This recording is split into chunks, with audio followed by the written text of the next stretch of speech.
జనులం నిరీక్షణాదనులం గనుడగు యేసుని సిలువ రక్తపు సంబంధులం మేము నిబంధనా జనులం.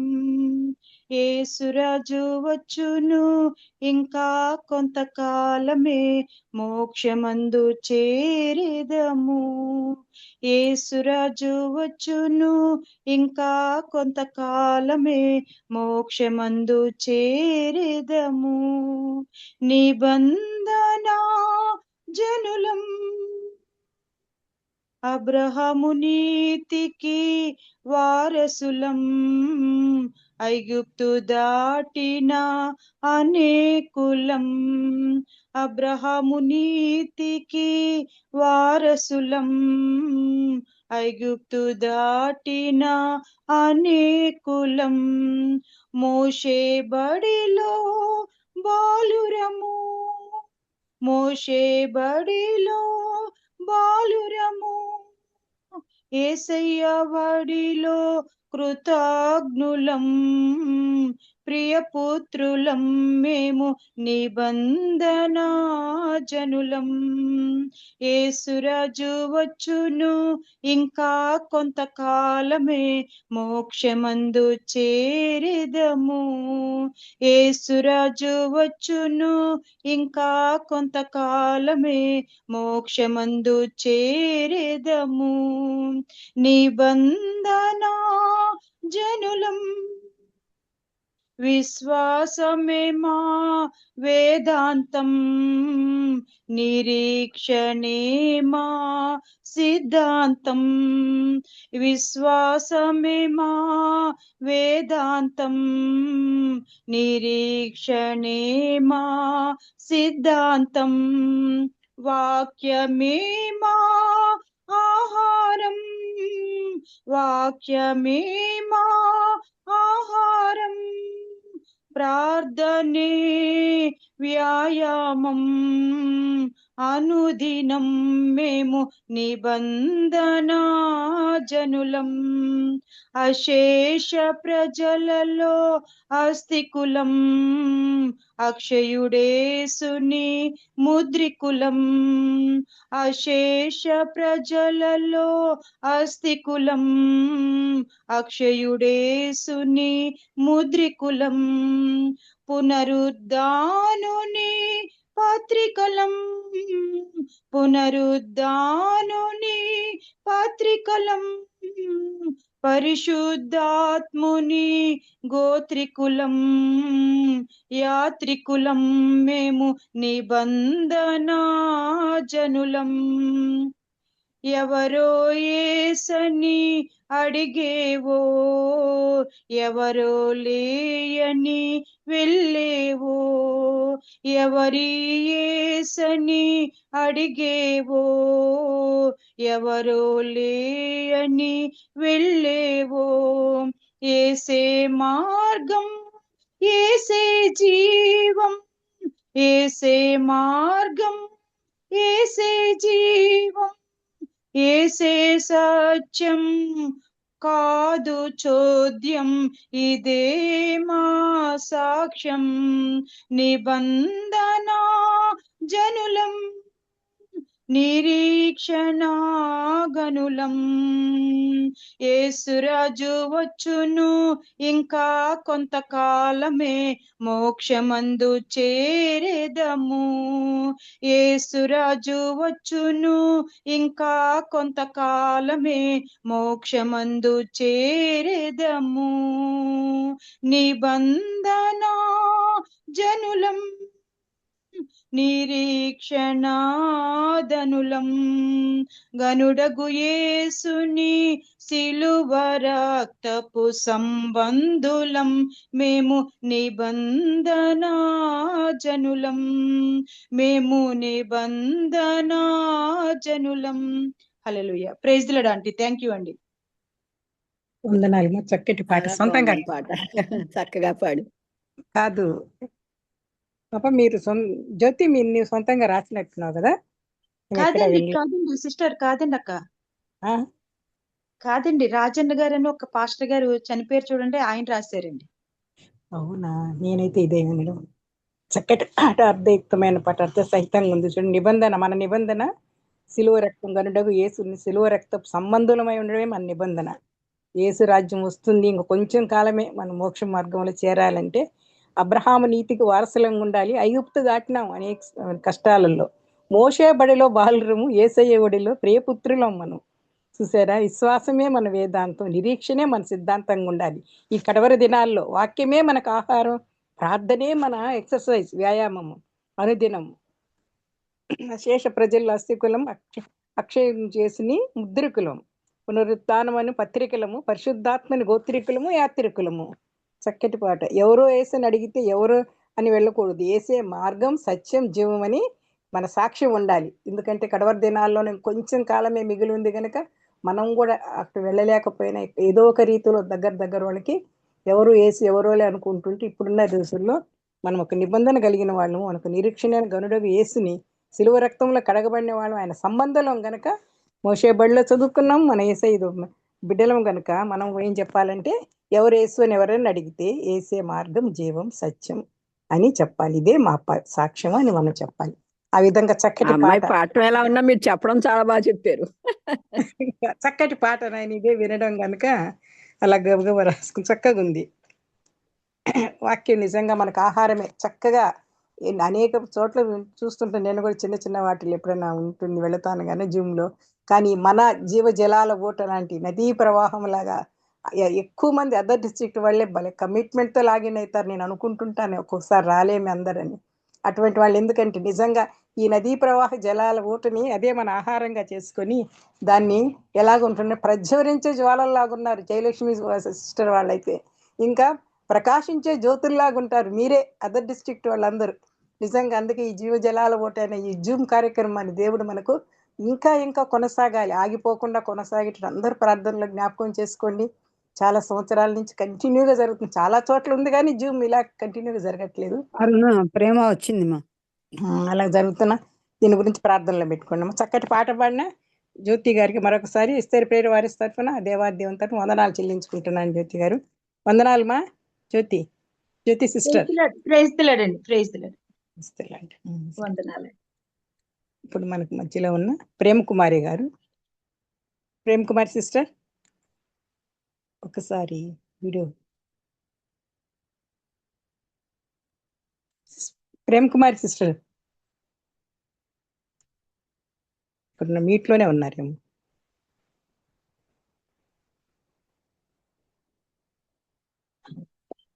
అక్క వందనాలు అక్క అందరికి. ఒకసారి వీడియోకి రమ్మా, వీడియో ఆన్ చేసుకున్నా. అక్క అక్క విజయక కొంచెం లేట్ అయింది అక్క.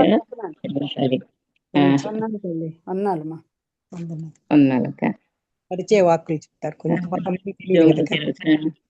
సహోదరులందరికీ కూడా నా ప్రేమ వందనాలు తెలియజేస్తున్నాను. ముఖ్యంగా అక్కకు, కేజెక్కకు, అలాగే నాతోటి సహోదరులందరికీ కూడా యేసుప్రభువైన యేసుక్రీస్తు నామంలో మీ అందరికీ నా వందనాలు తెలియజేస్తున్నాను. అక్క పాట పాడారుగా, పాడమంటారా నన్ను కూడా?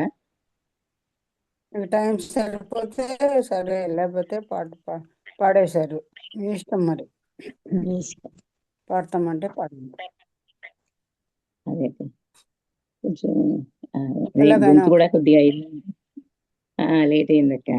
సరే చిన్న చిన్న ఒక పల్లవి, ఒక చరణం పాడతాను. ఓకే. జీవిత నావా నడుపుము దేవా, నావ అధికారివి కావా, నావయధికారివి కావా. జీవిత నావా నడుపుము దేవా, నావయధికారివి కావా, నావయధికారివి కావా. బ్రతుకెల్లా నీ ధ్యాసను కలిగి పతనమనే శత్రువునోడించి బ్రతుకెల్లా నీ ధ్యాసను కలిగి పతనమనే శత్రువునోడించి లతను పోలి నీవాధారముగా లతను పోలి నీవాధారముగా ఋతువులెల్ల ఫలించేదా నీ ఋతువులెల్ల ఫలించేదా జీవిత నావా నడుపుము దేవా నావయధికారివి కావా నావయధికారివి కావా నీరాకడకై నే వేచెదను పోరాటములన్ నిటినెదురింతును నీరాకడకై నే వేచెదను పోరాటములన్నిటి నెదురింతును ఆరాధించు మనసును నేను ఆరాధించు మనసును నేను ధారాళముగా కోరెదను నీ ధారాళముగా కోరెదను జీవిత నావా నడుపుము దేవా నావయధికారివి కావా నావయధికారివి కావా రాకడ గురుతులు నెరవేరగను లోకపు మాయలు మితిమీరగను రాకడ గురుతులు నెరవేరగను లోకపు మాయలు మితిమీరగను చీకటి నరులను రక్షించుమని చీకటి నరులను రక్షించుమని ఏకధారగా వేడెదను నేకధారగా వేడెదను జీవిత నావా నడుపుము దేవా నావయధికారివి కావా నావయధికారివి కావా. వందనాలక్క. వందనాలు. ప్రేమ్ కుమార్ కూడా చక్కటి పాట పాడారు, అర్థయుక్తమైన పాట. అందరి సిస్టర్ గారికి కూడా మన సిస్టర్ పేరు వారి తరఫున దేవాదేవం వందనాలు చెల్లించుకుంటున్నాం. ఇదంతా సంగీతం మాస్టర్లు. అవునక్క, ఇది కూడా కొత్త పాటగానే ఉంది నాకు. లతను పోలి నీవు ఆధారంగా ఋతువులెల్లా ఫలిస్తానంటే మనం తీగలం కదా, ఆయన్ని ఆధారం చేసుకుంటేనే కదా ఇన్ని ఋతువులు, శరద్ ఋతువు, హేమంత ఋతువు, వర్ష ఋతువు. ఈ ఋతువుల్లో కొన్నిట్లో వర్షాలు కూడా ఉండవు, అయినా ఆయన మీద ఆధారపడితేనే ఫలిస్తాము. ఋతువులెల్లా ఫలించదని ఈ వర్డ్, ఈ సెంటెన్స్ బాగుంది. లతను పోలి ఉండేటట్టు బ్రతికి మంచి పాట పాడినారు ప్రేమ్ కుమారి సిస్టర్. ఇది కూడా మీ ఓన్ పాట ఏమో అనుకుంటా బహుశా.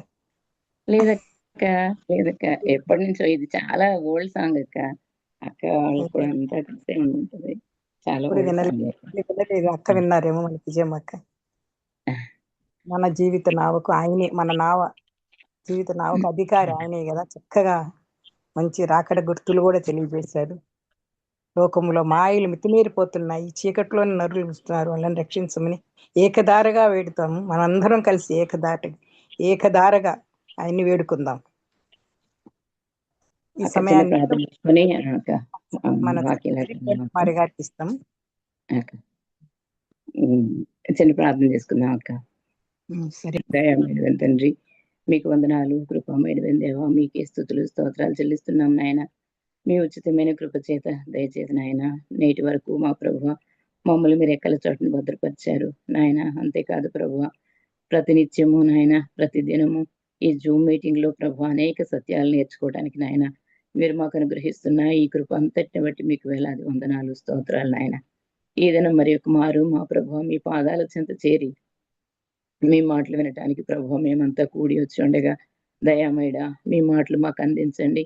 మీ మాటల ద్వారా ప్రభు నా తండ్రి మేము ఏమి నేర్చుకోవాలో మా జీవితాల్లో ప్రభు నా తండ్రి మేము ఏ లోటు కలిగి ఉన్నామో ప్రభు నా తండ్రి మేము ఇంకా ఏమి సరి చేసుకోవాలో వాటిని నాయన మాతో సూటిగా మాట్లాడండి ప్రభు. మమ్మల్ని సరిచేయండి నాయన. మీ మాటలను మా ప్రభు మేము ఆలకించి వాటిని మా హృదయాల్లోనికి తీసుకుని ప్రభు వాటిని అనుసరించి నడవటానికి మా ప్రభు మీ జ్ఞానం మాకు దయచేయండి.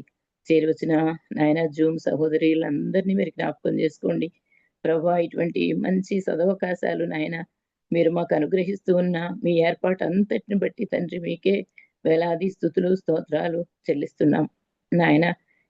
ఈ కూడికను ప్రభు మీ అధ్యక్షత నడిపించండి. మీరే మాతో మాట్లాడండి. మీ నామానికే మహిమ ఘనత ప్రభావాలు తెచ్చుకోమని మా ప్రభువును అల్పురాలైన నన్ను కూడా నాయన మీరు జ్ఞాపకం చేసుకుని మీ సిలువు చాటును మరుగుపరచమని మా ప్రభు అయిన యేసుక్రీస్తు నామములో మిక్కిలి వినయంతో అడిగి వేడుకొనుచున్నాము తండ్రి, ఆమేన్. సమయాన్ని మన సహోదరి ప్రేమ ఇస్తున్నాం కాబట్టి అందరూ దయచేసమ్మా మ్యూట్ చేసుకోండి. అవసరమైతే రెఫరెన్స్ తీసేవాళ్ళు మాత్రం అన్మ్యూట్ తీసుకొని చదవండి అమ్మా. సిస్టర్ అక్క జూమ్ లో చేరి వచ్చిన సహోదరులందరికీ మరి ఒకసారి మరి యేసుక్రీస్తు నామములో ప్రేమ వందనాలు తెలియజేస్తున్నాను. మరి ఈ దినము వీడియో సిస్టర్ అక్క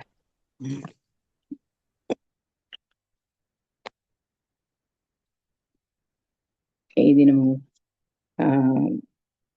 మరలా మనం దేవుని సన్నిధిలో కూడి నేను మీకు పరిచితమే, నేను కొత్త ఏం కాదు జూమ్ మీటింగ్ లో కాబట్టి పరిచయం చేసుకోవట్లేదు. కానీ ఈరోజు దేవుని వాక్యం ధ్యానించుకోవడానికి మరి ఆసనతు ఈమెను గూర్చి కొన్ని సంగతులు దేవుడు నాకు ఇచ్చిన తలంపులని అనుసరించి దేవుడు నాకు ఇచ్చిన ఆలోచనలే మీతో పంచుకోవాలని చెప్పేసి నేను ఆశతో ఉన్నాను. ఆసనతుని గురించి మనందరికీ తెలిసిందే కదండి. ఆసనతు పేరు మనందరికీ తెలుసు కదా. తెలియని వాళ్ళు ఎవరైనా ఉన్నారా?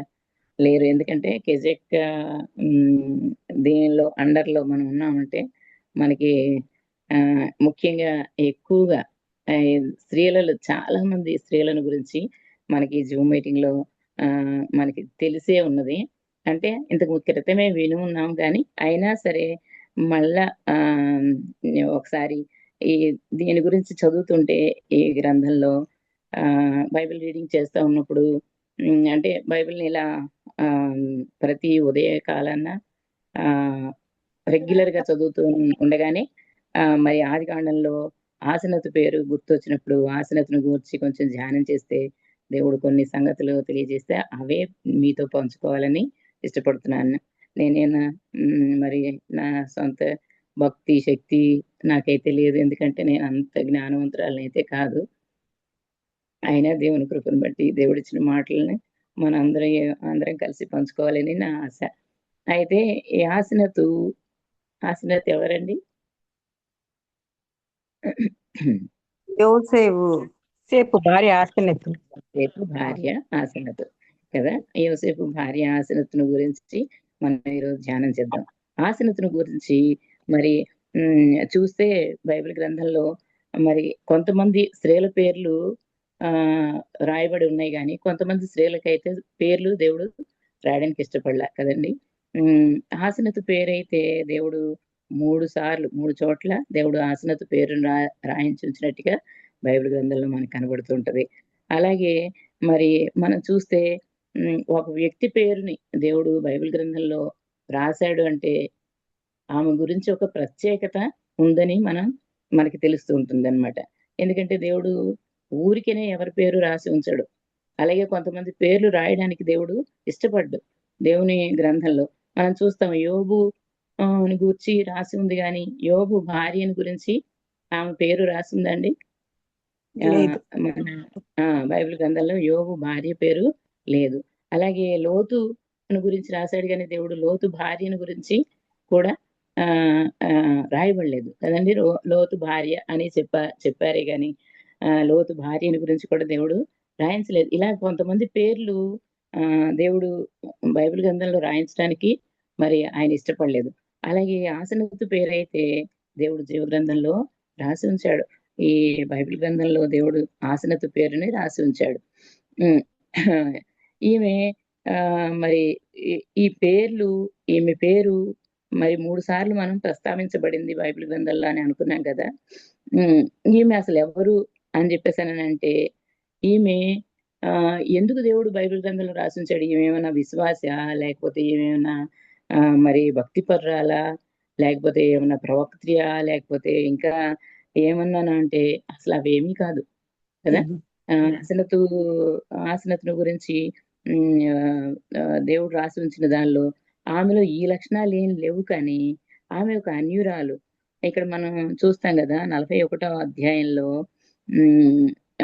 ఆదికాండం 41వ అధ్యాయంలో చూస్తే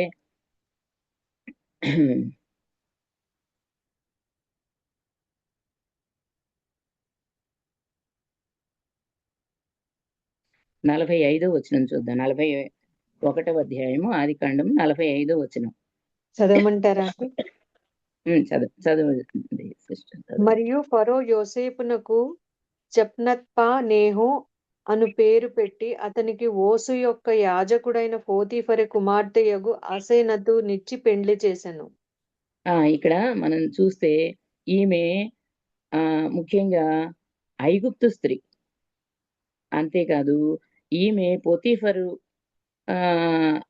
పోతీఫరు అనే ఆయనకి కుమార్తె. పోతీఫరు ఐగుప్తీయుడు. ఆ తర్వాత ఇతను కూడా ఏం చేస్తున్నాడంట, మనం ఈ గ్రంథంలో చూస్తే ఓను అనేటువంటి దేవత యొక్క యాజకుడు. ఈ పోతీఫరు ఎవరంట? ఓను అనే దేవత యొక్క, ఓను అంటే ఒక వెలుగు అని, లేకపోతే సూర్య దేవత అని అన్న అర్థాలు కూడా వస్తాయి మనం చూస్తే. అలాంటి దేవతకు యాజకుడైనటువంటి పోతీఫర్ అనేటువంటి ఆయన యొక్క కుమార్తె ఈ ఆసెనతు. ఈమెనిచ్చి మరి యోసేపుకు పెండ్లి చేసినట్టుగా మనం ఇక్కడ చూస్తున్నాం. యోసేపు పేరు కూడా మార్చబడింది. మార్చి జప్నప్తనేహు అనే పేరు పెట్టి అతనికి ఈ పోతీఫర్ యొక్క కుమార్తె ఈ ఆసనతనిచ్చి వివాహం చేసినట్టుగా మనం ఇక్కడ చూస్తాం. ఈమె మరి ఒక అన్యురాలు ఎవరిని చేసుకుందంటే ఒక భక్తిపరుడైనటువంటి యోసేపుని వివాహం చేసుకుంది. అయితే ఈ అన్యురాలు వివాహం చేసుకున్న తర్వాత అలాగే ఉందా అని మనం ఆలోచిస్తే ఈ అన్యురాలు అలాగ లేదు. కానీ ఒక పూజారి కుమార్తె, ఒక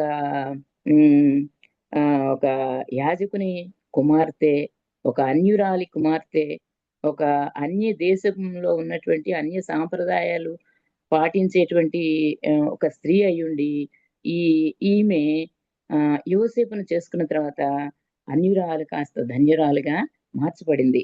ఇక్కడ ఆమె ఎలా ధన్యురాలుగా మార్చబడింది అని మనం చూస్తే భర్త యొక్క అన్నింటినీ మొదటి నుంచి ఎరిగి ఉంది. అతను ఎలాంటి స్థితిలో ఐగుప్తు దేశానికి వచ్చాడో, ఆ తర్వాత అతను అక్కడ ఎన్ని కష్టాలు పడ్డాడో, ఆ కష్టాలు పడిన తర్వాత అతను ఏ స్థితిలో నుంచి ఏ స్థితికి వచ్చాడో, ఆ తర్వాత అతని దేవుడు ఎలాగ హెచ్చించాడో ఇవన్నీ ఎరిగి ఉంది.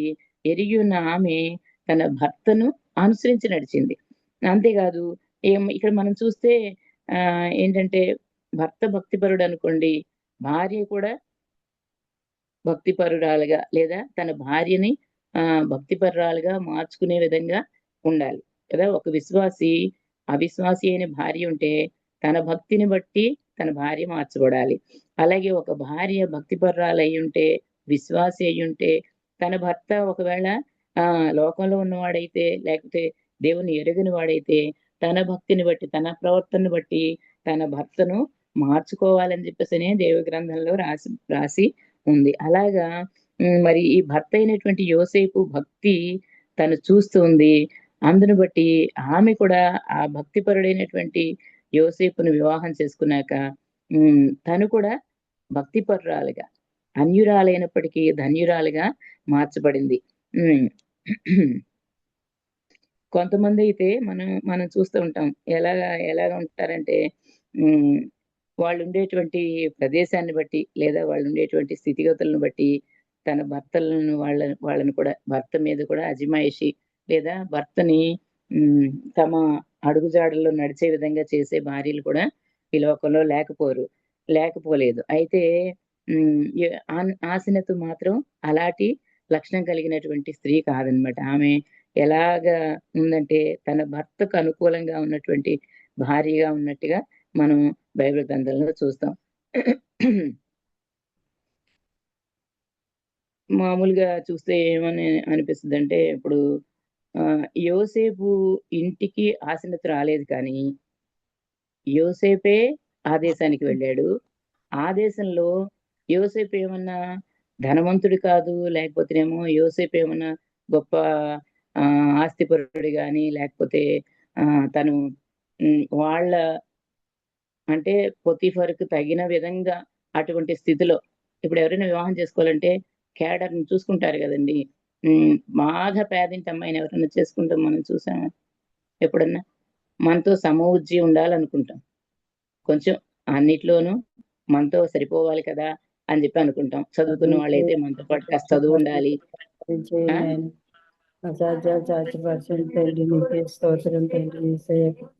దేవా ఈ సేవను ఫలింపజేసే దేవుడు నీవే, సేవను ఫలించే దేవుడు నీవే, సేవను ఆశీర్వదించే దేవుడు నీవే. మ్యూట్ చేసుకోండి ప్రార్థన చేస్తున్న వరకు. ప్లీజ్ మ్యూట్ చేసుకోండి మా. కంటిన్యూ చేయండి. అయితే మనం కూడా అలాగా అనుకుంటాం. సహజంగా ఏమని అనుకుంటామంటే మనతో పాటు సమవుజ్జీలు అయితే బాగుండు, ఉద్యోగం చేసేవాళ్ళు అనుకోండి, ఇప్పుడు సాఫ్ట్వేర్ వాళ్ళు అయితే ఆ క్యాడర్ లోనే ఉండేవాళ్ళు ఉంటే బాగుండు, టీచర్స్ అయితే టీచర్ మనతో పాటు ఉండేవాళ్ళు అయితే బాగుండు. ఎందుకంటే సెలవులన్నీ ఒకేసారి అందరికి కలిసి వస్తాయి కాబట్టి ఆ సెలవులు ఉపయోగించుకోవడానికైనా ఉంటది. లేదా భార్యకి ఉద్యోగం ఉండి భర్తకి సెలవు వచ్చినా లాభం లేదు అని ఏదైనా సరే సమవుజ్జీలు చూసుకుంటూ ఉంటాం అన్నమాట.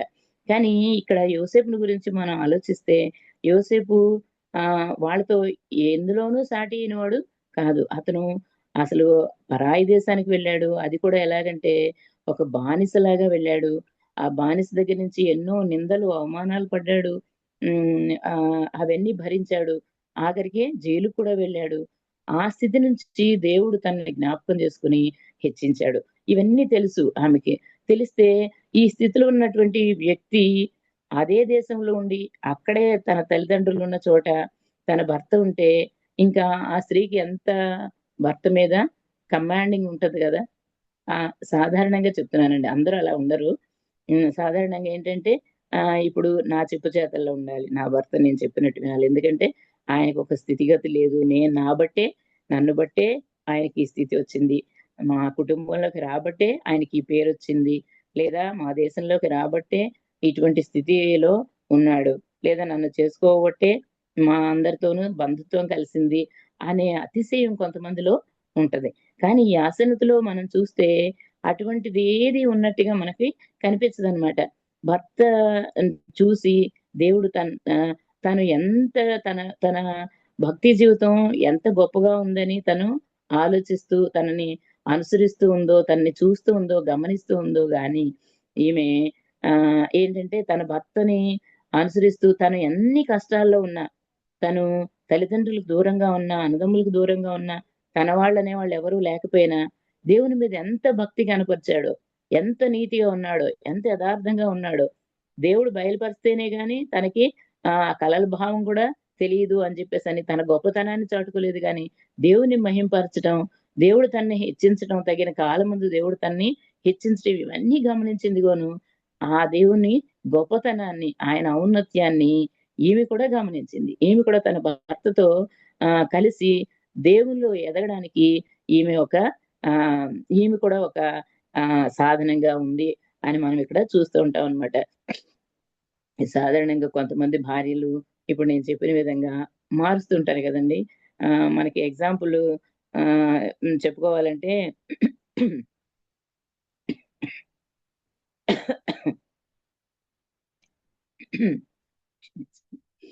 మనం మొదటి రాజుల గ్రంథంలో చూస్తే మొదటి రాజుల గ్రంథము 11వ అధ్యాయం.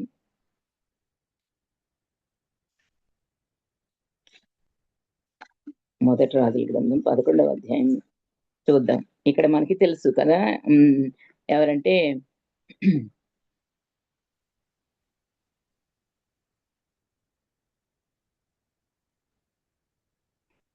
ఎవరి గురించి రాసింది ఇక్కడ? సొలొమోను గురించి రాసి ఉంది కదండి. సొలొమోను గురించి రాసింది. సొలొమోను అయితే మరి రాజు, అంతేకాదు ఇశ్రాయేలీయులందరి మీద ఒక రాజు. అంతేకాదు ప్రత్యేకత అతనికి ఏంటంటే దేవుని స్వరం విన్నవాడు, దేవుని చేత ఆశీర్వదించబడినవాడు. ఇంత గొప్పవాడైనటువంటి సొలొమోను కూడా ఎలా మార్చబడ్డాడంటే ఇక్కడ సొలొమోను ఏంటంటే అనేక మంది భార్యలను చేసుకున్నందువల్ల అతడు 2వ వచనంలో చూస్తే అతడు కామాతురత గలవాడై అనేక మంది పరస్త్రీలని వివాహం చేసుకున్నాడు. మొదటి వచనంలో కూడా ఉంటుంది కదా, మోయాబీలు, ఏదోమీలు, అమ్మోనీలు, సీదోనీలు, హిత్తీయులు అను జనులు మీ హృదయములను తమ దేవతల తట్టు త్రిప్తురు గనక వారితో సహవాసం చేయకూడదని, వారిని మీతో సహవాసం చేయనీయకూడదని యెహోవా ఇశ్రాయేలుకు సెలవిచ్చి ఉన్నాడు. అయితే రాజైన సొలొమోను ఫరో కుమార్తెను కాక ఆ జనులలో ఇంకా అనేక మంది పరస్త్రీలను మోహించి కామాతురత గలవాడై వారిని ఉంచుకొని వచ్చెను. అతనికి 700 మంది రాజకుమార్తెలైన భార్యలను 300 మంది ఉపపత్నులను కలిగి ఉండిరి. అతని భార్యలు అతని హృదయమును త్రిప్పివేసిరి. ఇక్కడ ఏమని రాసింది? తన భార్యలు తన హృదయాన్ని త్రిప్పివేశారంట.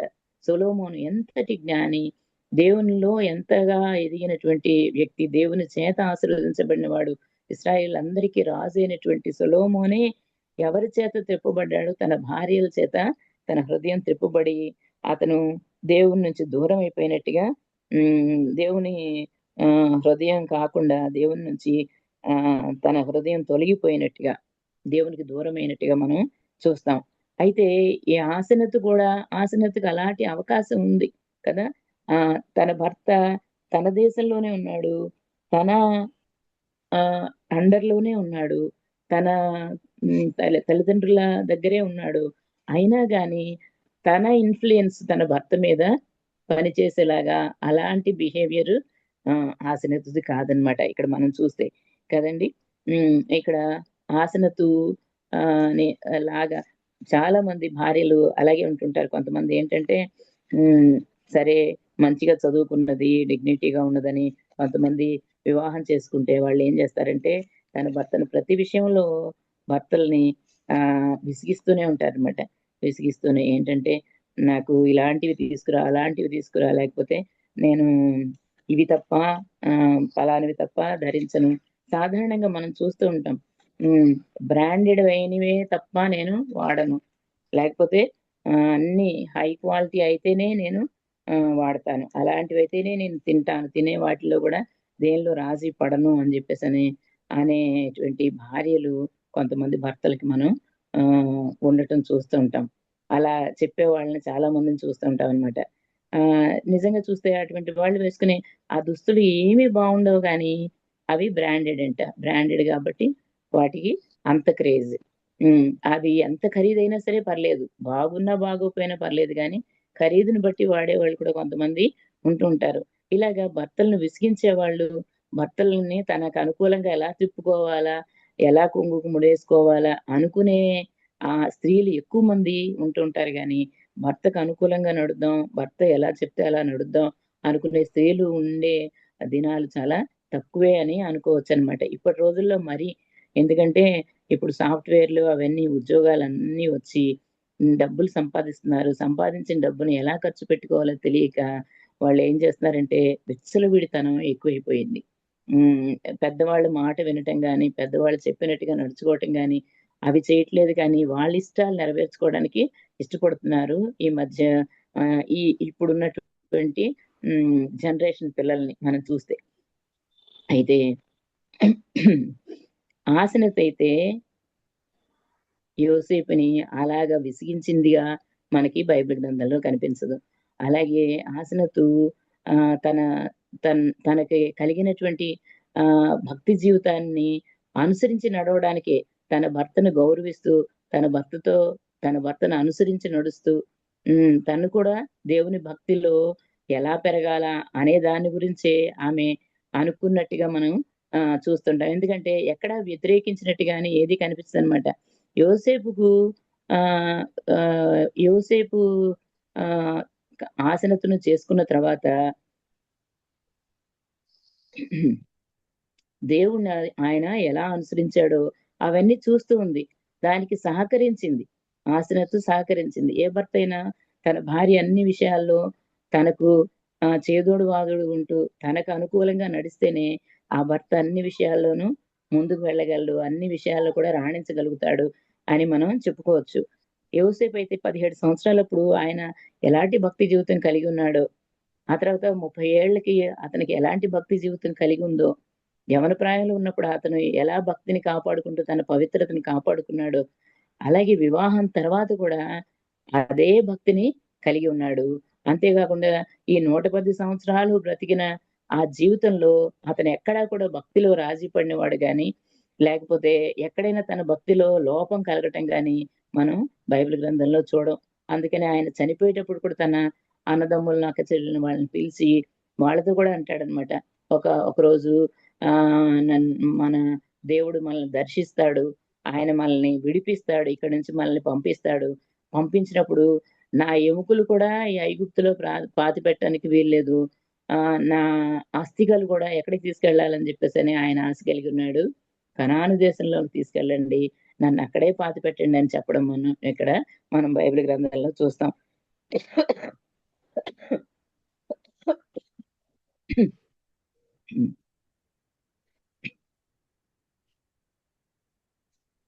మనం చూస్తే 46వ అధ్యాయంలో అలాగా రాసి ఉండటం మనం చూస్తుంటాం అన్నమాట. సరే, ఈ ఆసనతు పేరుని మనం బైబిల్ గ్రంథంలో 3 సార్లు మనం రాసి ఉంచినట్లుగా, ప్రస్తావించినట్లుగా మనం చూస్తాం కదండి. అది 41వ అధ్యాయం 45వ వచనంలోను, ఆ తర్వాత 50వ వచనంలోను, అదే వివాహం అప్పుడేమో ఆసనతునిచ్చి పెళ్లి చేసుకోవడం.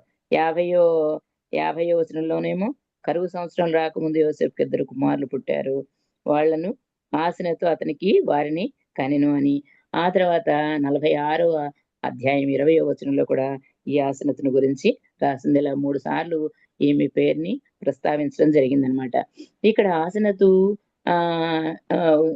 కూడా తన భర్త ఏమని అనుకుని ఉండొచ్చు అంటే, ఇప్పుడు ఎవరైనా సరే అనుకుంటారు కదా, ఒక వ్యక్తి విజయం వెనుక అదే సామెత ఉంటుంది కదండి, ప్రతి వ్యక్తి విజయం వెనుక ఒక స్త్రీ ఉంటుంది అని చెప్పేసి అన్నట్టుగా సామెత ఉన్నట్టుగా యోసేపుని అడిగితే కూడా యోసేపు అదే చెప్పి ఉండొచ్చేమో. ఏంటంటే, నా విజయం వెనుక, నా సక్సెస్ఫుల్ జీవితం వెనుక ఆసనతు నాకు తోడుంది అని చెప్పేసి, నా భార్య నా వెనక ఉంది అని చెప్పేసి చెప్తాడేమో అనిపిస్తుంది. ఎందుకంటే ఆయన విజయం వెనక కూడా ఆసనతు ఉంది. ఎందుకంటే ఎక్కడ యోసేపుని వ్యతిరేకించిన ఆమె కాదు, ఆయన తీసుకున్న నిర్ణయాలని ఎప్పుడు కూడా ఖండించింది కాదు, ఆ నిర్ణయాలకి వ్యతిరేకత చెప్పింది కూడా ఆమె అట్లా అన్నట్టుగా ఎక్కడా కూడా కనిపించలేదు అనమాట. ఈమె అన్యురాలైనప్పటికీ అన్య దేశంలో ఉంది, అన్య దేవతలను అనుసరించింది, అన్య ఆచారాలని అనుసరించి నడిచినటువంటి ఆమె ఈ అన్య దేశంలో ఉన్నటువంటి యోసేపుని అన్యుల వైపు తిప్పలేదు. కానీ అన్య దేశంలో ఉన్నటువంటి ఆమె తను దేవుని వైపు ఆకర్షించబడింది కదండి. అందుకనే బైబిల్ గ్రంథంలో దేవుడు చెప్తాడు కదా, గుణవతి అయిన భార్య దొరుకుట అరుదు అని చెప్పేసి. నిజంగా ఈమె గుణవతి అయిన భార్య అని మనం చెప్పుకోవచ్చు. తన భర్తను అనుసరించి భక్తిని నేర్చుకుంది గాని ఆ అన్యురాలైనప్పటికీ ధన్యురాలైంది గాని ఎన్నడూ కూడా అన్య సాంప్రదాయాలు గాని అన్య ఆచారాలు గాని అన్యుల అన్యుల దేశంలో ఉన్నటువంటి ఆ కట్టుబాట్లు గాని ఇవేమి ఆమె అనుసరించినట్లుగా ఇక్కడ మనకి కనిపించదు. మనకి బైబిల్ గ్రంథంలో కనిపించదు అనమాట. అయితే ఇక్కడ మనం చూస్తే ఎందుకని ఇలాగా ఈమె ఇలా ఉందంటే ఆమె తన భర్తను ఆదరించేటువంటి భార్యగా ఆమె ఉంది. మనం ఇక్కడ చూస్తే 41వ అధ్యాయము 45వ వచనంలో 41వ అధ్యాయం 50వ వచనంలో చూద్దాం. 50వ వచనం. కరువు సంవత్సరములు రాక మునుపు యోసేపుకు 2 కుమారులు పుట్టిరి. ఓను యొక్క యాజకుడైన పొతీఫెరు కుమార్తెయగు ఆసెనతు అతనికి వారిని కనెను. 51వ వచనం. అప్పుడు యోసేపు, దేవుడు నా సమస్త బాధను నా తండ్రి ఇంటి వారిని అందరినీ నేను మరిచిపోనట్లు చేసెను అని చెప్పి తన జ్యేష్ఠ కుమారునికి మనష్షే అని పేరు పెట్టెను. ఇక్కడ చూస్తే మనం వివాహం అయిపోయింది. యోసేపు కష్టాలన్నీ తీరిపోయినాయి. యోసేపు ఒక స్థితికి వచ్చాడు. ఆ తర్వాత వివాహం అయింది. మంచి భార్య తనకు దొరికింది. ఆ తర్వాత తన భార్య ద్వారా ఒక కుమారుణ్ణి సంపాదించుకున్నాడు. ఆ కుమారుని కనినప్పుడు యోసేపు ఏమనుకున్నాడంట, ఇక్కడ మనం చూస్తే నా దేవుడు నా సమస్త బాధను నా తండ్రి ఇంటి వారిని అందరినీ నేను మరిచిపోనట్లు చేశాను అని చెప్పి తన జ్యేష్ఠ కుమారునికి మనష్షే అని పేరు పెట్టాను. ఇక్కడ తన భార్య దొరికిన తర్వాత తనకి ఒక మంచి కుమారుని ఇచ్చినప్పుడు యోసేపు అన్న మాట ఏంటంటే, నేను నా తండ్రి ఇంటి వారిని అందరినీ మర్చిపోనట్లు చేశారు. ఎవరు చేశారు ఇలాగా? తన తండ్రి ఇంటి దగ్గర నుంచి వచ్చేసినందుకు యోసేపు ఎంత బాధపడి ఉంటాడు కదండి. తన తండ్రి తనకి ఎంతో ప్రీతి పాత్రుడు, ఎంతో ప్రేమగా చూసుకున్నాడు. తనను చిన్న కుమారుడని విచిత్రమైనటువంటి అంగీ కుట్టించాడు. చాలా ప్రేమగా చూసేవాడు. అన్నలను పంపించాడు గాని గొర్రెలను కాయడానికి. తన తమ్ముడినైతే యోసేపునైతే పంపల. తన చాలా దగ్గరే పెట్టుకొని తను ఎంతో ప్రేమగా, తన భార్య అంటే కూడా, అంటే తన తల్లి అంటే కూడా, యోసేపు తల్లి అంటే కూడా యాకోబు చాలా ఇష్టం. అలా ఎంతో ప్రేమగా చూసుకున్నటువంటి యోసేపు తన తండ్రి ఇంటిని అంతటిని విడిచిపెట్టి అంతటి ప్రేమను మర్చిపోవడానికి నిజంగా ఎంత కష్టపడి ఉంటాడు, ఎంత బాధపడి ఉంటాడు. తన తండ్రిని వదిలిపెట్టేసి వచ్చిన బాధ ఒకటైతే ఇక్కడ పడినటువంటి అవస్థ ఇంకా ఎక్కువైంది. వీటన్నిటిని మర్చిపోయేలాగా దేవుడు చేశాడంట. దానికి కారణం ఏంటి? తన భార్యే కదా. తన భార్య తన ఇంటి వారి ప్రేమను మర్చిపోయే అంతగా యోసేపుని ప్రేమించినట్టు మనం ఇక్కడ చూస్తుంటాం. అంతగా ప్రేమించింది. అతన్ని ఎప్పుడు తక్కువ చేయలేదు. నువ్వు ఇలాంటి వాడివని గాని, లేకపోతే అవును కదా, యూదుల్ని వాళ్ళు ఎలా చూసేవాళ్ళు? ఐగుప్తీయులు వాళ్ళు అంటరాని వాళ్ళలాగా, వాళ్ళని బానిసల్లాగా ఎంతో ఇదిగా చూసేవాళ్ళు. అలాంటి స్థితి అని ఎన్నడూ కూడా ఆసెనతు అనుకోలేదు. కానీ ఆమె ఎలా చూసుకున్నదంట, తన తండ్రి ఇంటి వారిని అందరినీ నేను మరిచిపోనట్లు నా దేవుడు చేశాడని చెప్పేసని అని అతని జ్యేష్ఠ కుమారునికి మనష్షే అని ఇక్కడ ఉంది కదా, మరచుట. ఇక్కడ మొదటి దాని దగ్గర ఏమనుంది? కష్టాలను మర్చిపోయేలాగా చేసినటువంటి భార్యగా. అందుకే పెద్ద కుమారుడు కూడా అదే పేరు, దేవుడు తన కష్టాలను మర్చిపోయేలాగా చేశాడని అని మనష్షే అనేటువంటి పేరు యోసేపు పెట్టినట్టుగా ఇక్కడ చూస్తాం కదండి. ఎవరైనా ఒక భార్య తన భర్తని ఆదరించేదిగా, ఒక భార్యలాగా తనకి ఎంతో కంఫర్ట్ నిచ్చేదిగా చూడాలి. అంతేకాదు ఒక భార్యలాగే కాక ఒక తల్లిలాగా ఆదరించేదిగా ప్రతి భార్య భర్తకి ఉండాలి కదా.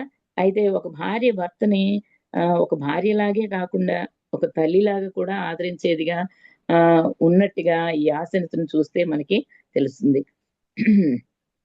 ఒక చోట ఏంటి, మాకు తెలిసిన ఒక తమ్ముడు అయితే ఆయన జాబ్ చేస్తుంటాడు. మామూలుగా క్లాస్ 4 జాబే చేసుకుంటాడండి. చేసుకుంటా ఉంటే వాళ్ళకి 2 పిల్లలు.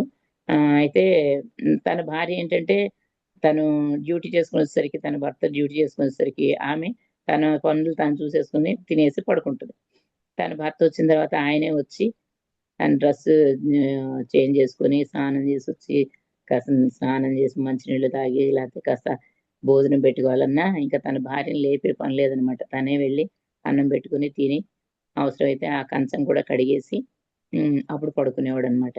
ఓ రోజు అన్నాడంట, తమ్ముడు రోజు నువ్వే ఎందుకు కడుగుతావు ప్లేట్ ఏదైనా అంటే, అమ్మో ప్లేట్ కడగకపోతే అక్క తెల్లారి రెండో ప్రపంచ యుద్ధం మొదలవుద్ది అక్క. అంత డ్యూటీ చేస్తున్నావు ప్లేటే కడుక్కోలేవా, అది కూడా అట్టా పెట్టేసి ఉంచావని.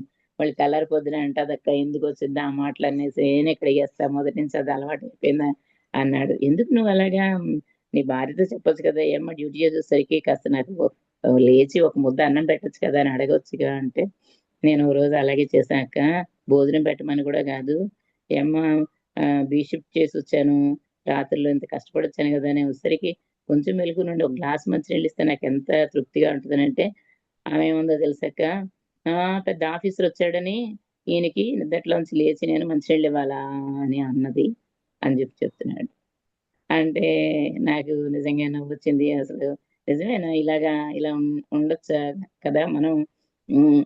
ఒక భర్తకి భార్య ఒక గ్లాస్ మంచినీళ్ళు ఇవ్వాలంటే ఆఫీసర్ అయి ఉండాలండి. అవసరం లేదు కదా. మనం చేయవలసినటువంటి పని మనం చేయాలి. భారీగా వాళ్ళకి ఎలాంటి కంఫర్ట్ ఇవ్వాలో అలా ఇవ్వాల్సిన ఆ మనస్తత్వం మనకే కలిగి ఉండాలి. అంతేగాని ఒకరు చెప్పే విధంగాను, ఒకరు చెప్తే చేసే విధంగాను ఉంటే అది నిజమైన ప్రేమ కాదనే అంటాను నేనైతే. అయితే ఇక్కడైతే యోసేపుకి ఆసనత అయితే అలా కాదు. తన తల్లి ఇంటి బాధనంతా తన తండ్రి ఇంటి నుంచి వచ్చినప్పుడు తను పడ్డ బాధంతా మర్చిపోయేలాగా తన భార్య చేసింది అని చెప్పేసని అందువల్ల తనకు ఒక మంచి కుమారుని ఇచ్చింది. ఆ కుమారుడికి మనషే అని పేరు పెట్టాడు యోసేపు కదండి. అయితే రెండోది కూడా చూస్తే రెండో కుమారుడు కూడా పెట్టాడు కదా. రెండో కుమారుడిని కూడా చూస్తే ఇక్కడే ఉంటుంది. తరువాత అతడు నాకు బాధ కలిగిన దేశమందు దేవుడు నన్ను అభివృద్ధి పొందించనని చెప్పి రెండవ వానికి ఎఫ్రాయిము అని పేరు పెట్టాను. ఎఫ్రాయిం అంటే రెండంతల ఆశీర్వాదం కదా. అభివృద్ధి ఇక్కడ కింద ఉంటే అభివృద్ధి ఫలము అని చెప్పి ఉంది కింద మన ఫుట్ నోట్లో దీనిలో చూస్తే కదా. అంటే నేను ఎంత బాధపడ్డాడో తన మనసుకు తెలుసు.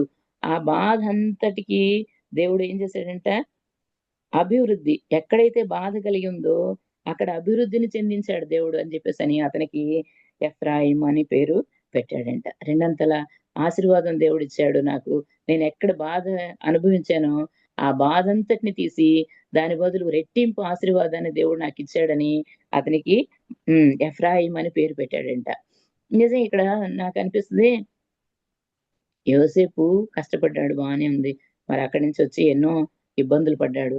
కానీ యోసేపు భార్యను చేసుకున్న తర్వాత సాధారణంగా ఎవరైనా ఏమనుకుంటారు, ఇప్పుడు ఎవరైనా అన్యులో లేకపోతే అవిశ్వాసి అయినటువంటి భార్యను ఎవరినన్నా చేసుకున్నారనుకోండి, అంటే దేవుణ్ణి ఎరిగిందే కానీ విశ్వాసి కాదు, లేకపోతే రక్షించబడిన వ్యక్తి కాదు.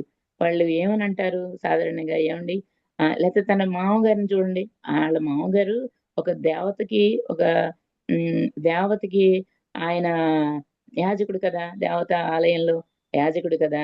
ఒకడికి పేరు పెట్టిన తర్వాత ఆయనైనా చెప్పుండొచ్చు, ఏమ్మా మీ ఆయన ఏంటి ఆయనకి ఇష్టమైన పేర్లే పెట్టుకున్నాడు, ఏమీ నీ ఇష్టంతో పని లేదా, నువ్వు చెప్పొద్దా, నువ్వు రెండు ఆయనకి ఇష్టమైన పేర్లు పెట్టుకున్నాడు ఏంటి ఇద్దరు కొడుకులకి, నిన్ను అసలు అడిగాడా సలహా, అసలు ఏం పేరు పెడదాం ఏంటని అడిగాడా, అసలు రెండు ఆయన నచ్చినట్టు ఆయన పేర్లు పెట్టుకున్నాడు, నీ ఇష్టమేమి లేదా కుటుంబంలో అని చెప్పేవాళ్ళు లేరండి.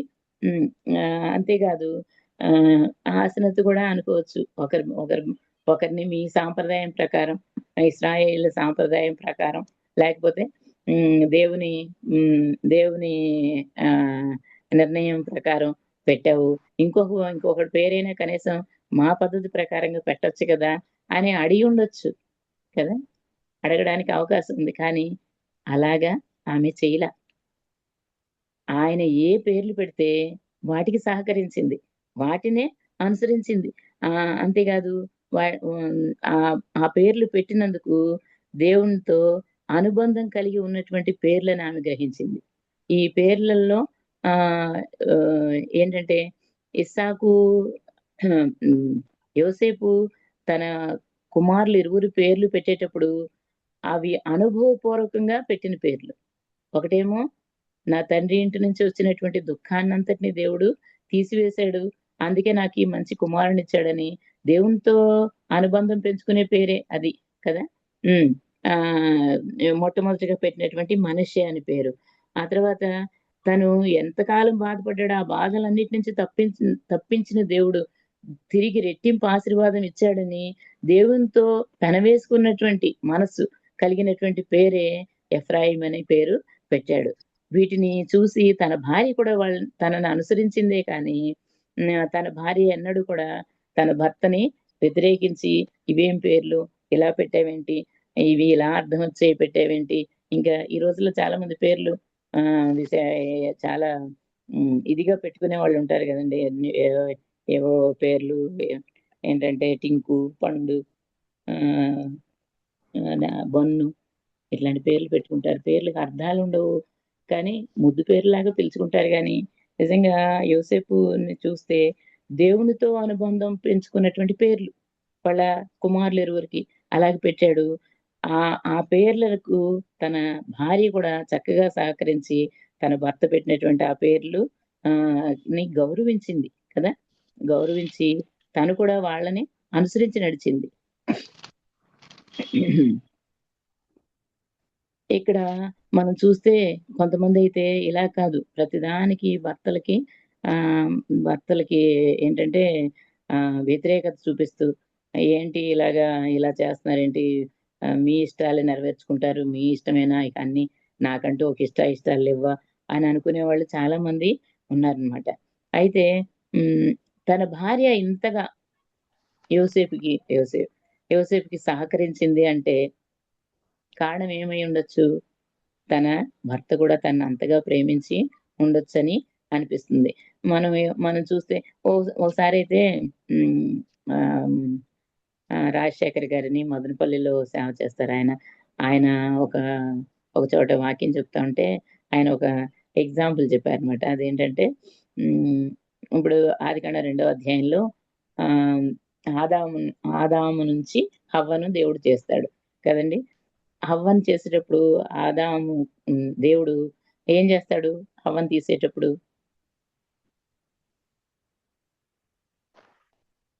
ఎక్స్క్యూజ్ మీ, ఎవరైనా ఉన్నారా? నేను భాగస్వామిగా ఉండాలని ఆదాము నుండి హవ్వను తీసేటప్పుడు దేవుడు ఏం చేశాడు? గాఢ నిద్ర కలగజేశాడండి. గాఢ నిద్ర కలగజేసి అతని ప్రకట ముక్కలోంచి ఒక ఎముకను చేసి హవ్వగా చేసినట్టుగా మనకి 2వ అధ్యాయంలో ఉంటుంది కదండి.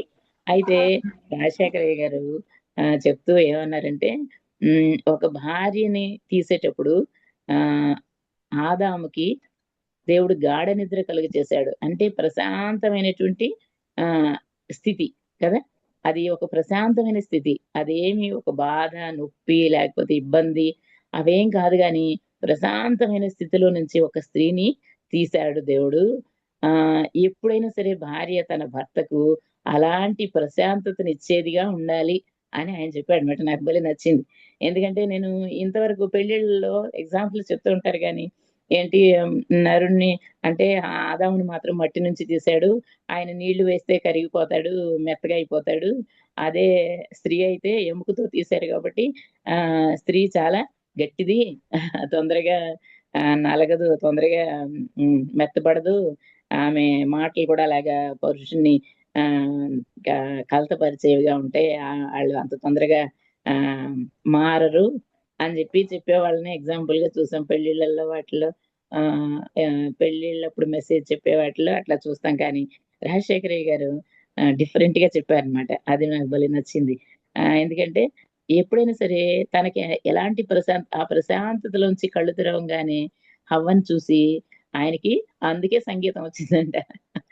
ఏంటంటే నా ఎముకలలో ఎముక, నా మాంసంలో మాంసం కనుక నరుల్లో నుంచి తీయబడింది కాబట్టి ఆమెకి నారి అని అని పేరు పెట్టినట్టుగా అలా ఒక సంగీతం చక్కటి ఇది అల్లి ఆయన పాడినట్టుగా చెప్తారన్నమాట. అలాంటి ప్రశాంతత కలిగి ఉండాలి. వివాహం చేసుకున్న తర్వాత ఒక స్త్రీని జీవితంలోకి వచ్చినప్పుడు ఆ భర్తకి ఒక ప్రశాంతత అనేది రావాలి అని చెప్పేసి అని చెప్తే అట్లా నిజమే కదండి. మనం కూడా అనుకుంటే అలాగే అనిపిస్తుంది.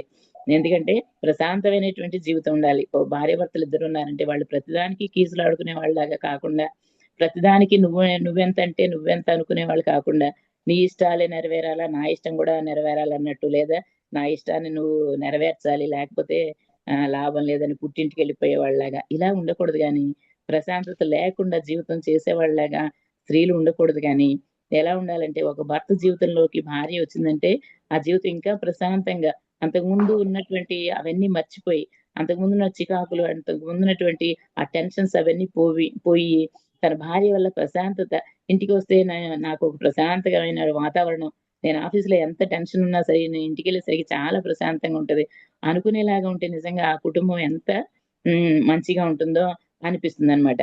అయితే ఇక్కడ మనం చూస్తే ఇలాంటి ఎగ్జాంపుల్ ఒకటి మనకు ఆదికాండం 24 అధ్యాయంలో కూడా మనకి తెలుస్తుందన్నమాట. ఏంటంటే ఆదికాండం 24 అధ్యాయంలో ఇస్సాకును గూర్చి రాసి ఉంది. మనం తీయడానికి టైం లేదేమో కానీ 24 అధ్యాయంలో ఇస్సాకు రిబ్కాను తీసుకురావడం మనం చూస్తాం. ఒక్క నిమిషం చూద్దామా. 24 అధ్యాయం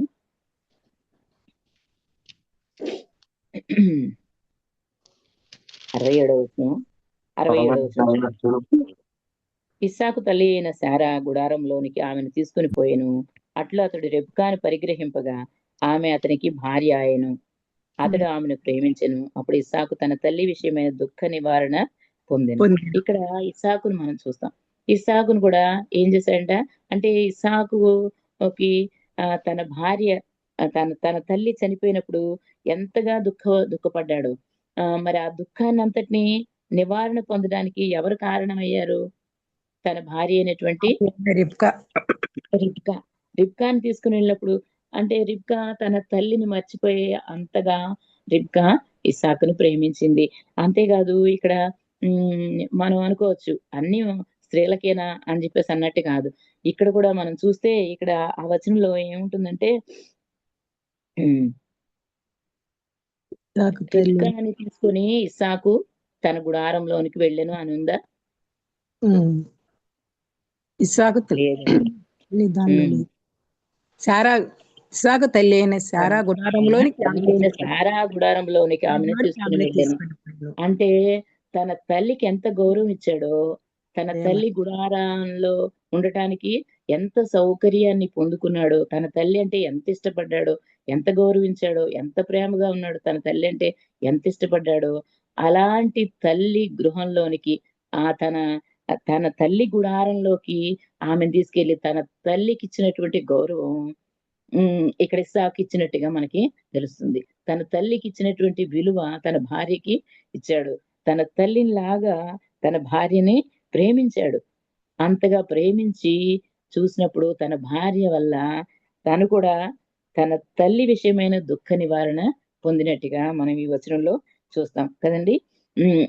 అలాగా కొంతమంది ఏంటంటే తన భార్యే అంతా మనకి నచ్చినట్టుగా ఉండాలి అనుకోవటం కాకుండా, తన భర్త కూడా తన భార్యను తన తల్లిలాగా ప్రేమించేవాడుగా ఉండాలి.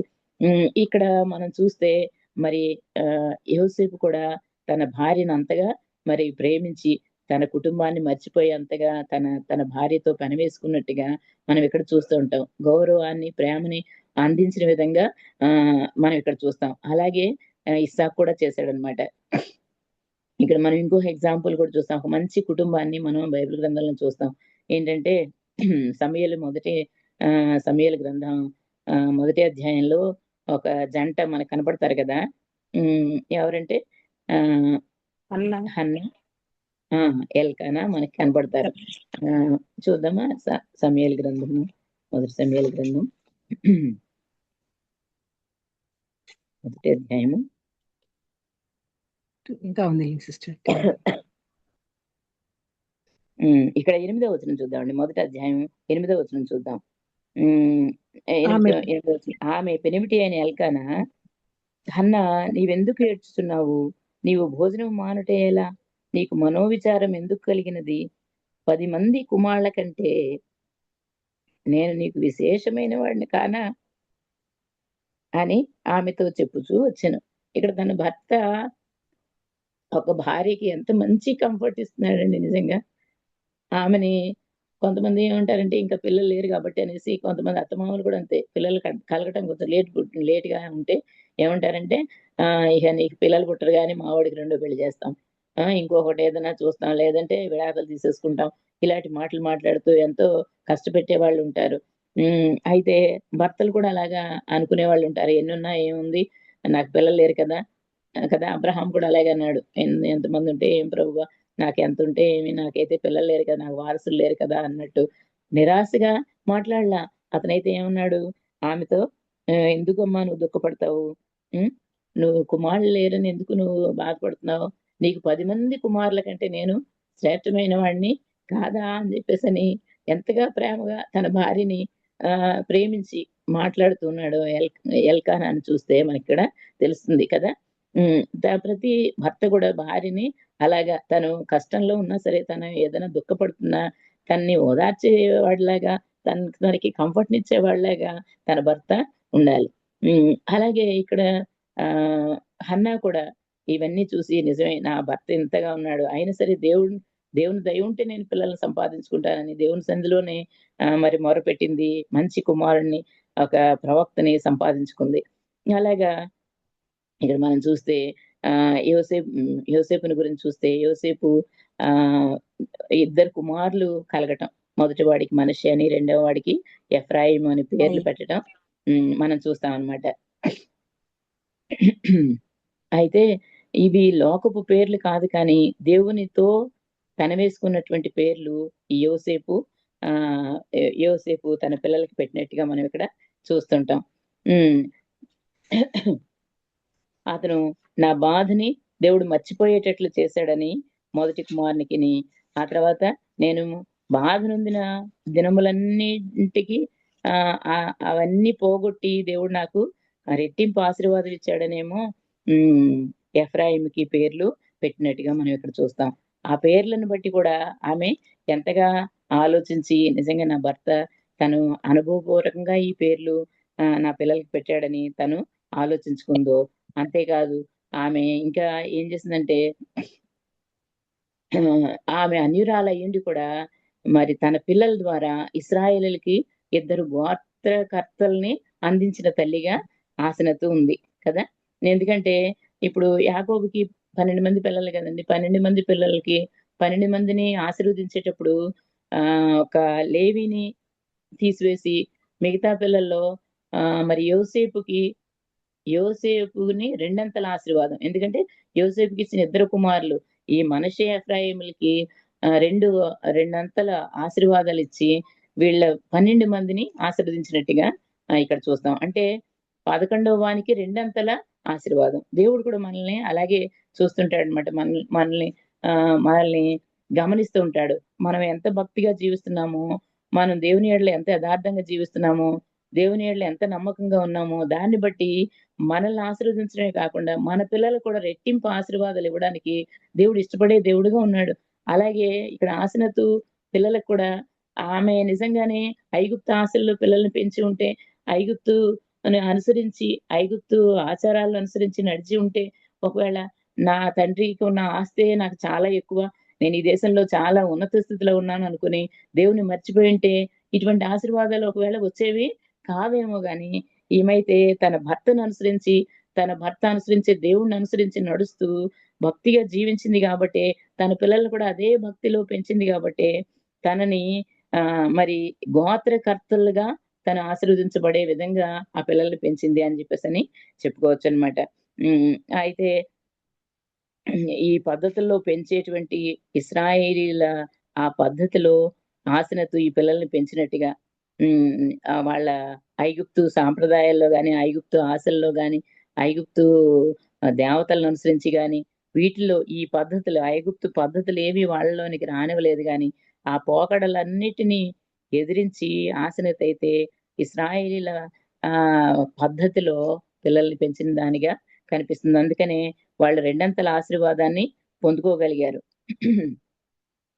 ఎన్నోసార్లు దేవుడు మనల్ని ఆశీర్వదించేటప్పుడు ఏమైనా కొంచెం ఆలస్యం అయితే మనం అనుకుంటాం, అయ్యో ఇంత ఆలస్యం అయిపోయింది, నేను నా జీవితంలో ఎందుకు ఇలాంటివి జరిగినాయి అనేసి ఎంతో దుఃఖం కలగొచ్చు, ఎంతో బాధ వేదన కలగొచ్చు. కానీ దేవుడు మౌనంగా ఉన్నాడంటే అది ఏంటంటే సంపూర్ణమైన ఆశీర్వాదం, పరిపూర్ణమైనటువంటి అభివృద్ధి కోసం, ఆశీర్వాదం కోసమే దేవుడు అలాంటి పరీక్ష పెడతాడు, మౌనంగా ఉంటాడు. గాని దేవుని మౌనం అది కష్టం కలిగించేదేమీ కాదనమాట. దాని తర్వాత ఆయన ఇచ్చే ఆశీర్వాదం చాలా గొప్పదని ఈ ఈ ఈ విషయంలో మనకి తెలుస్తుందనమాట. మనకు కూడా ఎన్నో సార్లు ఎంతో బాధ, దుఃఖం కలగొచ్చు కదా. ఎందుకు ఇలా అయిపోయింది నా జీవితం, ఎందుకు నేను ఇలా అనుకుంటే నా జీవితం ఇలా అయ్యింది ఎందుకని, లేకపోతే నా అత్తగారింట్లో నేను ఎందుకు ఇన్ని బాధలు పడుతున్నాను, లేకపోతే నా ఉద్యోగ జీవితంలో నేను ఎందుకు ఇన్నిటిని ఎదుర్కొంటున్నాను, ఇంతమంది ఇన్ని పోరాటాలు ఎందుకు నాకు అని చెప్పేసని, అసలు దేవుడు ఎందుకు నన్ను పట్టించుకోవట్లేదు, నేను దేవుని సన్నిధిలో నమ్మకంగానే ఉన్నానే అని మనం కూడా ఎన్నోసార్లు అలాంటి ఇబ్బందికరమైనటువంటి పరిస్థితులు వచ్చి ఉండొచ్చు. కానీ దేవుడు ఇలాగ మౌనంగా ఉన్నాడంటే, యోసేపు కూడా కదండి, ఎంత కాలం 13 సంవత్సరాలు తను ఎన్నో తిప్పలు పడ్డాడు, ఎన్నో అవస్థలు పడ్డాడు కదా, ఎన్నో కష్టం, బానిసగాను, తర్వాత పని, గొడ్డు చాకిరి, తర్వాత బానిసగా తన ఇష్టం వచ్చినట్లు అట్లా ఏది తినడానికి లేకుండా, తాగడానికి లేకుండా, తన ఇష్టాన్ని ఏది కాకుండా ఇతరుల చేతి కింద ఉన్నటువంటి వ్యక్తిగా అతను పెరిగాడు. అంతేకాకుండా ఇంకా ఇంకా నిందలు భరించాడు, జైలుని అనుభవించాడు, అవమానాలు ఎదుర్కొన్నాడు. అన్ని ఎదుర్కొన్న తర్వాత దేవుడు తన్ని ఆ పరిపూర్ణమైనటువంటి ఆశీర్వాదానికి కారకుడిగా దేవుడు హెచ్చించాడు. అలాగా మన జీవితాల్లో కూడా ఏమైనా కష్టాలు వచ్చినా, దుఃఖాలు వచ్చినా దేవుడు వాటన్నిటికీ కూడా మనం దేవుని వాక్యం ఉంటుంది కదా, మనం కష్టపడిన ఏండ్ల కొలది దేవుడు మనకి సంతోషాన్ని, ఆశీర్వాదాన్ని ఇవ్వడానికి దేవుడు ఇష్టపడే దేవుడు. మన అంగలార్పు నాట్యంగా మార్చే దేవుడు, దుఃఖాన్ని సంతోషంగా మార్చే దేవుడు, శ్రమలు అనుభవించిన ఏళ్ల కొలది మనకి ఆశీర్వాదకరంగా దేవుడు జీవితాన్ని మార్చే దేవుడుగా ఉన్నాడు. అలాగా యోసేపు జీవితంలో కూడా ఇవన్నీ జరిగినాయి అన్నమాట. దీనికి కారణం ఏంటంటే, ఆసనతు తన జీవితంలో తనని అనుసరించి నడిచేదిగా, తనకి అనుకూలతనిచ్చేదిగా, తనని ప్రోత్సహించేదిగా, తన మాటను అంగీకరించేదిగా ఆసనతు ఉండటమే కదండి. ఇక్కడ మనకి టైం అయిపోతుంది. అయితే లాస్ట్ గా ఒక్క సంగతి చూస్తే, ఇక్కడ ఆదికాండం 45వ అధ్యాయంలోనే చూద్దాం చూడండి. ఆసనతు చాలా కాలం తర్వాత అంటే తనకు వివాహం అయిపోయింది, 2 పిల్లలు కలిగారు, రాజు అంటే 2వ రాజుగా తను గుర్తింపబడ్డాడు, ఒక మంచి స్థితిలోకి వచ్చారు. ఇవన్నీ జరిగిన తర్వాత నిజంగా ఆ భార్యకి ఎంత అంటే ఒక మంచి పొజిషన్ అన్నమాట, ఒక మంచి పొజిషన్ వచ్చింది. తన స్థితి ఇక ఎవరు చెరిపేది కాదు. అటువంటి స్థితికి వచ్చిన తర్వాత ఎవరికైనా సరే వాళ్ళకి ఎంతో ధైర్యం, ఎంతో నిబ్బరం, గుండె నిబ్బరం ఉంటది. అంతేకాకుండా తమ మీద తమకి ఒక మంచి అవగాహన వచ్చేస్తదన్నమాట. అంటే నేను ఈ స్థితిలో ఉన్నాను, ఇప్పుడు నాకేమీ తక్కువ కాలేదు అని చెప్పేసి అనే ఆ స్థితిలో ఉన్నాను కదా. చాలా మంది కొంత మన బైబిల్ గ్రంథంలోనే కొంతమంది రాజుల గురించి, లేకపోతే వాళ్ళ గురించి చెప్పినప్పుడు ఏం చెప్పారంటే, అతడు అభివృద్ధి పొందిన తర్వాత, లేకపోతే అతడు క్రమంగా ఎదిగిన తర్వాత, అన్ని ఆశీర్వదించబడిన తర్వాత అతడు మనసును గర్వించి అనే మాటలు మనం వింటాంగా కదా. రాజుల గ్రంథంలో వింటాం, దానియేలు గ్రంథంలో ఉజ్జియా గురించి, వీళ్ళ గురించి అతడు అభివృద్ధి పొందిన తర్వాత మనసును గర్వించిన వాళ్ళని చాలా మందిని చూస్తాం. ఆసనతు విషయంలో మనం అయితే ఆలోచిస్తే, ఇక్కడ అసలు చాలా ఒక ఆశ్చర్యకరమైన విషయం ఏంటంటే, ఇక్కడ మనం చూస్తే 45వ అధ్యాయం 9వ వచనం చూద్దామండి. 9వ వచనం చూద్దాం. యోసేపు ఇక్కడ చెప్తాడనమాట, ఏమనంటే, మీరు త్వరగా నా తండ్రి యొద్దకు వెళ్ళి అతనితో నీ కుమారుడైన యోసేపు యోసేపు దేవుడు నన్ను ఐగుప్తు దేశం అంతటికి ప్రభువుగా నియమించెను. నా యొద్దకు రమ్ము, అక్కడ ఉండవద్దు. నీవు గోషెను దేశమందు నివసించదవు. అప్పుడు నీవును, నీ పిల్లలను, నీ పిల్లల పిల్లలను, నీ గొర్రెమందలను, నీ పశువులను, నీ కలిగినది యావత్తు నాకు సమీపముగా ఉండును. ఇకను 5 కరువు సంవత్సరములు వచ్చును గనుక నీకును, నీ ఇంటి వారికిని, నీకు కలిగిన అంతటికిని పేదరికము రాకుండా అక్కడ నిన్ను పోషించదను. ఇక్కడ యోసేపు అన్న మాటను చూస్తే నిజంగా ఏమని అనిపిస్తుందంటే, ఇక్కడ మనం సాధారణంగా చూస్తుంటాం కదండి, కోడళ్ళు వస్తారు, కొడుకులకు పెళ్ళిళ్ళు అవుతాయి, తండ్రిని ఒక్కడనే, అంటే తన తల్లి ఎలాగో చనిపోయింది కదా, యోసేపు తల్లి చనిపోయింది, అయితే తండ్రి ఒక్కడేగా, నాన్న నువ్వు వచ్చేసి నిన్ను మేము పోషిస్తాం అంటే అది సబబుగా ఉంది కదా, బాగుంది. కానీ ఇక్కడ యోసేపు అన్న మాట ఏంటి, నాన్న నువ్వురా, నీ భార్యల్ని అంటే నిన్ను పోషిస్తాను, అమ్మాళ్ళందరినీ పోషిస్తాను, అన్నలందరినీ పోషిస్తాను, వాళ్ళ పిల్లల్ని పోషిస్తాను, ఆ పిల్లల్ని కూడా నేను పోషిస్తాను. కరువు దినాలన్నిటిలోనూ మిమ్మల్ని ఎలా పోషిస్తానంటే పేదరికం రాకుండా మిమ్మల్ని పోషిస్తానంటున్నాడు. నిజంగా ఈ మాట ఎవరన్నా అనగలరండి? ఎంతమందిని రమ్మంటున్నాడు? తన తండ్రిని, తన తండ్రికి ఉన్న భార్యల్ని, వాళ్ళకన్న పిల్లల్ని, ఆ పిల్లల్ని అందరినీ వచ్చి ఉండమంటున్నాడు. యోసేపు లాంటి తన భార్య ఏమనాలండి? ఇప్పటి రోజుల్లో ఉన్న మాటల గురించి మనం ఆలోచిస్తే తన భార్య అయితే ఏమని ఉంటది? అసలు ఏ భార్య అయినా ఏమంటది ముందు? రానివ్వండి అందరిని పోషిస్తానంటదా? అందరిని రమ్మనండి, అందరిని మనమే పోషిద్దాము అని అంటారండి ఎవరన్నా? అయితే తన భార్య ఏమనాలి అసలు? మామూలుగా అయితే ఏమండి ఏంటి అందరిని రమ్మని అంటున్నారేంటి? మీరు కష్టంలో ఉన్నప్పుడు ఎవరన్నా మిమ్మల్ని చూసారా? అసలు మీరు ఏమైపోయారు? యోసేపు అనేవాడు ఏమైపోయాడని ఒక్కళ్ళన్నా ఎంక్వైరీ చేస్తున్నారు? నీ కష్టంలో నిన్ను ఎవరైనా తలుచుకున్న వాళ్ళు ఉన్నారా? ఎందుకు ఇప్పుడు వాళ్ళందరినీ ఇక్కడ రమ్మంటున్నావు అని అడుగుతారా? అడగరా చెప్పండి? నీ కష్టంలో నిన్ను పట్టించుకోకుండా నిన్ను ఇబ్బందులు పాలు చేసి, నిన్ను అమ్మేసి, నిన్ను అంత చేసిన వాళ్ళని నువ్వు తీసుకొచ్చి చూడాల్సిన పనే ఉంది నీకు. నువ్వు ఎందుకు చూస్తావు? నువ్వు ఒకళ్ళు చూస్తానన్నా నేనైతే నిన్ను చూడనివ్వను అనరా? కానీ తన భార్య ఒక్క మాట మాట్లాడినట్టుగా కూడా మనకి ఇక్కడ కనిపించదు. అంటే తన భార్య తన భర్తకి ఎంత సహకారిగా ఉందో, ఎంత అనుకూలవతిగా ఉందో, తన భార్య తన భర్త మాటకి అసలు జవదాటకుండా ఉందంటే తన భర్త తన భార్యని ఎంతగా ప్రేమించాడు కదండి. ఆసనతు అంతగా తన వారి అందరినీ, అటు తన తల్లిదండ్రులని దేశంలో ఉంటా కూడా తన అత్తమామల్ని అందరినీ ఆదరించగలిగినంత అంత విశాలమైన మనసు, అంత మంచి మనసు కలిగినటువంటి విధంగా ఆసనతు ఉందంటే నిజంగా యోసేపులో ఉన్న భక్తి జీవితం, అతనిలో ఉన్న యథార్థత, అతను ఆమెను ప్రేమించిన విధానం, అతను జీవించిన జీవితం, ఇవన్నీ కూడా ఆమె మీద ప్రభావాన్ని చూపించినాయని మనం ఇక్కడ తెలుసుకుంటాం కదండి. చాలా మంది ఈ దినాల్లో అయితే అసలు మనం చూస్తే ఎలా అనిపిస్తుందంటే, తల్లిదండ్రుల్ని చాలా మంది తెలిసిన వాళ్ళే, నాకు తెలిసిన వాళ్ళు కూడా చాలా మంది తన తల్లిదండ్రులను తీసుకెళ్లిపోయి ఓల్డేజ్ హోమ్ లో చేర్చిన వాళ్ళు ఉన్నారు. కానీ దేవుని వాక్యం అలాగే చెప్పట్లేదండి. ఏంటంటే నువ్వు దీర్ఘాయుష్మంతుడు ఉన్నట్లు, నువ్వు ఈ లోకంలో ఆశీర్వదించబడినట్లు నీ తల్లిని నీ తండ్రిని సన్మానించమని దేవుని వాక్యం రాసి ఉంది కదా. ఇలాగా తల్లి కలిగిన వారందరినీ ఆశీర్వదించాడు కాబట్టి దేవుడు ఇలాగా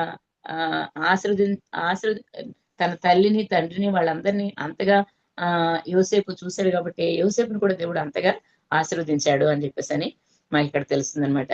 మనం కూడా మన జీవితంలో మన పెద్దవాళ్ళకి మనం వాళ్ళని మనకి అత్తమామలు కలిగి ఉన్నారా, మనకి మదదులు ఉన్నారా, లేకపోతే ఇంకా ఆడపడుచులు ఉన్నారా, లేకపోతే అలాగే తన కుమార్తెకి తన తల్లిదండ్రులను కూడా ప్రేమించి వాళ్ళని గౌరవించవలసినటువంటి ఆ బాధ్యత కుమార్తెగా కూడా ఉంటుందన్నమాట. తల్లిదండ్రుల్ని గౌరవించాలి, అత్తమామల్ని గౌరవించాలి, అందరినీ ఆప్యాయంగా చూసుకోవాల్సిన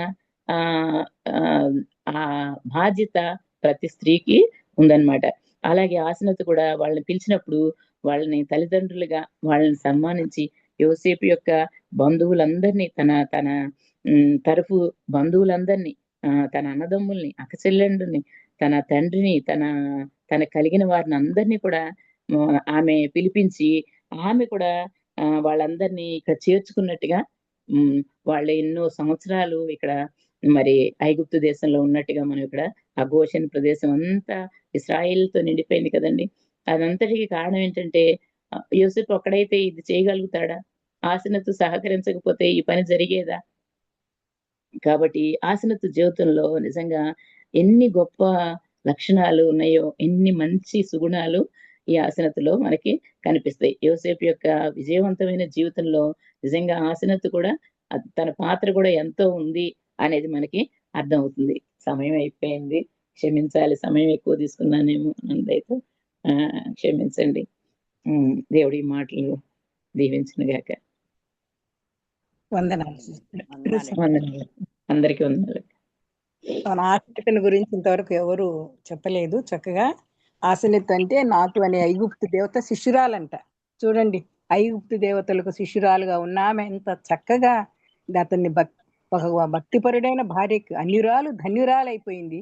పోతిఫర్ కుమార్తె ఓని యొక్క యాజకుడు, ఆయన దేవతలు పూజ చేసేవాళ్లే, అయినా గాని మంచి ఏసేపు భార్య అయింది. ఏసేపు పాపం పిట్లో పడేసినారు, ప్రిజన్ లోకి వేసారు, తర్వాత ప్యాలెస్ ప్రైమ్ మినిస్టర్ అయినాడు. కానీ అక్కడ పోతిఫర్ ఇంట్లో ఎన్ని బాధలు పొందినాడు కదా. అన్ని బాధలు పొందిన health is lost, wealth is just nothing, but character is lost, everything is lost. కానీ అతని క్యారెక్టర్ పోగొట్టుకోలే. అందుకే అతను చూడు, జఫ్నత్ ఫనేహు అంటే లోకరక్షకుడు, దైవ మర్మములు తెలియజేసేవాడని అటువంటి ఫరో రాజు చెప్పగలిగినాడంటే ఎంత గొప్ప ఏసేపు. ఏసేపు వాళ్ళ తమ్ముడి మీద పడి ఏడ్చేది. ఇప్పుడు నాకు ఎజక్క చెప్తుంటే కూడా వాక్యం తల్లనీళ్ళు గారిపోతాయి. ఏసేపుని గురించి చెప్పినప్పుడు అక్క చెప్పేటప్పుడు వినాలి మీరు. అలాగ నా ఏసేపుకి నిజంగా ఆసనెత్తు అటువంటి ఐగుప్తు దేవతకు శిష్యురాలంటున్న ఆమె చక్కగా నాయన ఏసేపుని చేసుకునింది. ఏమి ఆలోచించాలా, నువ్వు పేదవాడి పట్లేమనుకోవాలి, అనుకూలమైన భార్యగా ఉండింది. మన వాళ్ళు ఎలాగున్నారు. అటువంటి సొలొమోను మహారాజుకి జ్ఞానం లేదంటే దేవుడు అన్ని ఐశ్వర్యం ఘనతను కూడా ఇస్తే ఆయన చూడండి మళ్ళీ 700, 300, 1000 మందిని చేసుకున్నాడు. అందుకు అట్లా కాకుండా తన భర్తని గౌరవిస్తూ అనుసరించింది, నడిచింది. ఈ రోజుల్లో మనం అలాగున్నామా? ఉండేవాళ్ళు. ఆయన విజయం వెనుక నిజంగా ఒక స్త్రీ పాత్ర ఉంటుందంటారు జనరల్ గా. అలాగా ఆయన భార్య తోడుగా ఉంది. అన్ని దేశంలో ఉన్నప్పటికీ అదే సామెతల గ్రంథం, గుణవతి అయిన భార్య దొరుకుట అరుదు అటుది, ముత్యము కంటే శ్రేష్టంగా ముత్యంలాగే వచ్చిందనమాట. బాధలన్నిటినీ చూడండి ఎంత చక్కగా అటువంటి సిచ్యువేషన్ లో పెళ్ళైన తర్వాత ఆయా ఫరో దగ్గర కూడా మంచి పేరు పొందుకున్నాడు. నిజంగా తన క్యారెక్టర్ గొప్పది కనుకనే, అతను భయభక్తులు కలిగిన మాట కనుకనే చిన్న ఏజ్ లోనే పిట్లో పడేసినారు అన్నదమ్ములు. అయినా తండ్రి లేదు, తల్లి లేదు, అయినా ఎంత బాధలు పడి ఉంటాడో ఒక్కసారి ఆలోచించుకోండి. అందుకే దేవుడు మనిషి బాధనంతటిని మర్చిపోయే మనిషి అంటే మరచుట, కష్టాలన్నీ మర్చిపోయినాడు. చూడండి, వీళ్ళందరి వల్ల అక్కడికి వెళ్ళాలనే God's plans are wonderful and marvellous. ఆయన ప్రణాళికలు అన్ని మార్వెలస్ ఉంటాయి. కాబట్టి వీళ్ళు మళ్ళీ అన్నలు ఎవరైతే హేళన చేశారో అందరూ ఆయన దగ్గరికి వెళ్ళారు చివరకు. మళ్ళీ ఎఫ్రాయిము చూడండి, అనుభవపూర్వకంగా పెట్టిన పేర్లు, అభివృద్ధి లేదా ఫలము. చూసారా, ఇంకన్నీ వినుంటారు మీరు. ఇస్సాక్ అంటే అసలు దైవజ్ఞాన తత్పరుడు. ఎందుకంటే ప్రేమతో భార్యని రిబ్కాని ప్రేమించాడు. ఎలాగంటే అంత ఏజ్ వరకు మ్యారేజ్ అంటే ఏం బాధపడలే, 40 years వరకు చూడండి. అందుకే చూడండి, వాళ్ళ అమ్మ ఉన్న గుడారంలో